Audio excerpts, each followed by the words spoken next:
Nous sommes de retour dans le live sur TV Finance. Merci d'être avec nous si vous nous rejoignez à l'instant. Comme convenu et comme notre habitude, nous allons suivre les tout premiers échanges à la Bourse de Paris. Et pour ce faire, je suis en direct avec Xavier Fenot. Xavier qui est associé chez Interactive Trading. Bonjour Xavier. Bonjour.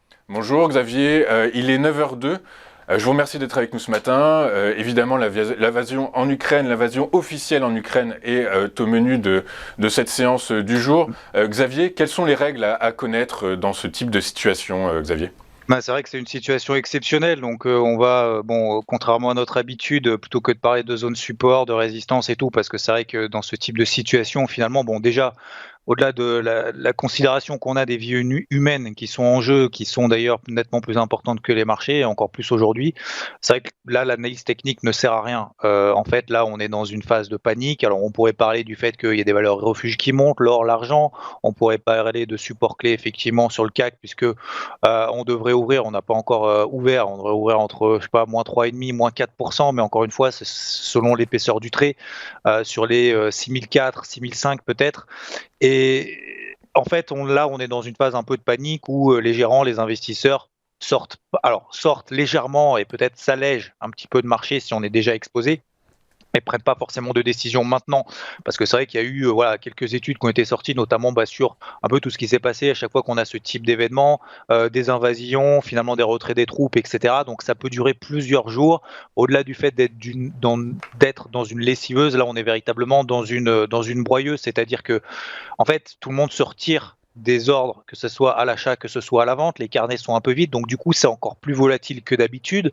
On a ce qu'on appelle également le spread, donc l'écart entre le meilleur acheteur et le meilleur vendeur. Forcément, s'il y a beaucoup plus de transactions mais beaucoup moins d'ordres qui sont dans les carnets, et forcément on a cet écart entre le meilleur acheteur et le meilleur vendeur qui sont en train d'augmenter, donc beaucoup de volatilité, beaucoup de prise de risque à droite et à gauche.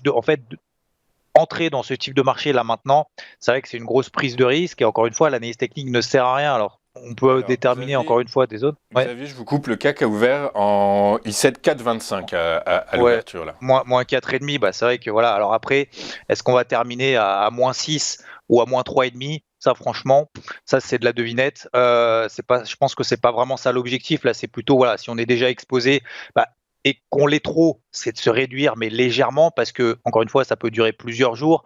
Il peut y avoir un retournement de situation, alors peut-être pas dans l'heure, mais dans les prochains jours, ou inversement, ça peut encore s'aggraver. Le but, en fait, de réduire la taille de ces positions, c'est pas forcément de sortir du marché, c'est déjà psychologiquement et financièrement de dire, je reviens à une exposition un petit peu raisonnable, le temps de laisser passer un peu l'orage, entre guillemets, et pas prendre de décision là dans la précipitation, que ce soit d'ailleurs acheter ou que ce soit vendre, peu importe en fait son avis sur le marché. Ensuite, la question est très rapidement, c'est est-ce qu'il y a des opportunités qui peuvent être saisies ? Oui, mais je pense pas qu'aujourd'hui ce soit vraiment le sujet. Je suis pas certain que ce soit vraiment le moment.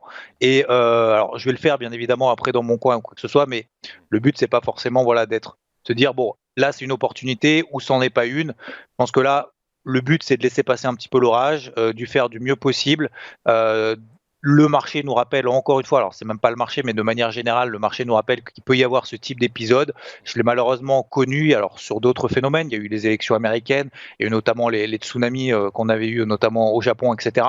Donc ce type d'événement exogène, et le Covid d'ailleurs aussi récemment, ce type d'événement exogène nous incite du coup à être prudent entre guillemets, mais ça veut dire de pas forcément surréagir avec cette émotivité, parce qu'encore une fois là on maîtrise pas grand chose, le marché surréagit, moins de volume, moins d'ordre dans les carnets, donc beaucoup plus de volatilité. Donc là, il faut vraiment faire attention à pas faire le malin, j'ai envie de dire. Oui, c'est ça, en fait, il ne faut pas paniquer.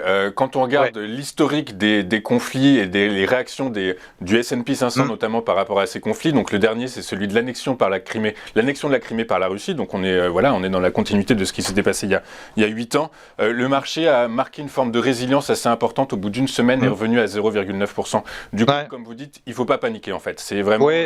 non. C'est trop tard en fait pour paniquer. C'est vrai que si on avait, moi je fais partie des optimistes, donc moi je me le cache pas. Même ces derniers jours, je continue à travailler. Il y avait des grosses zones support sur les marchés. Ça tenait en fait toute l'année 2021. Vous regardez le DAX, vous regardez l'indice Dow Jones, les 34 000 points. Ça tenait. C'est vrai que cette nuit, forcément cette invasion crée un moment de panique. Les investisseurs se retirent, mais c'est trop tard. Alors, c'est pas trop tard pour se dire bon, si j'ai été trop investi, je m'allège un petit peu pour essayer de laisser passer l'orage le mieux possible, psychologiquement et financièrement. Et encore une fois, comme vous l'avez très bien dit, bah, alors ça s'est bien terminé entre guillemets, en tout cas pour les marchés, lorsqu'on a eu ce type d'événement. Peut-être que ça peut bien terminer. Là, tout à l'heure, on parlait, vous disiez, on était à -4,5, là, on est à -3,5. Donc ça va très très vite et dans un sens comme dans l'autre. Donc, faut juste, je pense, pas forcément aujourd'hui prendre de décision à chaud, que ça soit positive ou que ça soit négative. Oui, d'accord. De toute façon, c'est un conflit qui risque de s'enliser, quoi qu'il arrive. En Donc, plus. on n'a pas de réponse. Merci beaucoup. Xavier, merci d'avoir Merci été à vous. avec nous ce matin. Et merci pour vos précisions et votre optimisme. Je rappelle que vous êtes associé chez Interactive Trading. Et donc, je vous souhaite évidemment une très bonne journée et une très bonne séance. On marque une première pause et on se retrouve dans un instant pour la suite de votre live et les Market Movers d'Antoine Fraisse-Soulier. À tout de suite sur Téléfinance.